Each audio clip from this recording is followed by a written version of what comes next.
Women are every bit as strategic as men, if not more. This isn't a one-sided chess match. When you're putting in the work, showing her attention and giving her your time and whatever else, and she's giving you breadcrumbs in return, you're not just in a bad deal, you're teaching her that she can get away with it. This sets up a very high-risk dynamic where she understands the benefits of low effort. You're the one inflating her market value without any return on your investment. You have no ROI at this point. So what do you do about it? Either you adjust the scales and get the reciprocity your effort deserves, or you pull out of this one-sided transaction altogether. You wouldn't keep pouring money into a bad investment, would you? The same logic applies here. Balance that emotional equation or cut your losses. It's really just as simple as that. You want to be the one she's watching when you walk into a room, don't you? To achieve that, you have to stop treating her like she's the sun and you're just a planet in her orbit. I'm talking about a full mindset shift here, not just ignoring a few calls or turning down a last-minute invite. No, this is about the atmosphere you create, the energy you exude the second you step through that door. What you're aiming for here is an aura of self-importance, magnetic pull that makes her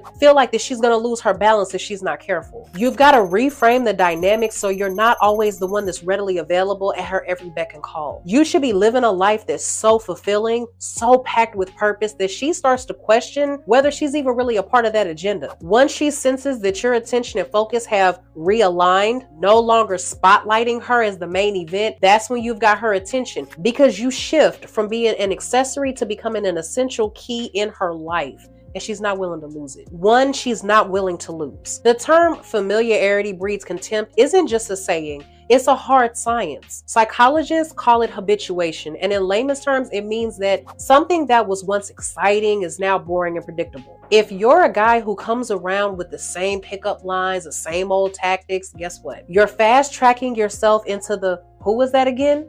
category. So how do you beat this? You've got to shake things up, flip the script, and keep her on her toes. You have to inject unpredictability into the dynamics, keeping her guessing on what your next move will be. You want to be that unsolved equation, that puzzle she's drawn to, that enigma that she's dying to crack. You have to oscillate between being the open book that she's already read and the secret that she's dying to figure out. By reintroducing the element of mystery and intrigue, you make sure that you're not just another face in the crowd, but the face that she can't stop thinking about. And that is how you ascend from being optional to being indispensable. A major mistake that trips up countless men is they lay all their cards out on the table, offering her everything. And what do they get in return?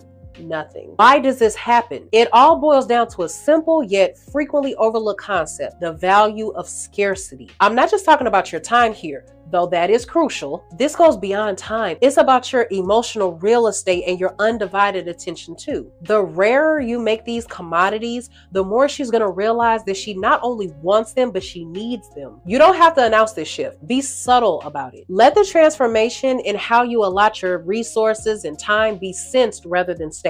Make her feel the absence. As she feels this void, she'll start to question why she even feels this way, and you become the prize she's motivated to win. Your shift to scarcity should be something she experiences as a realization, kind of like an aha moment that makes her understand just how essential you are.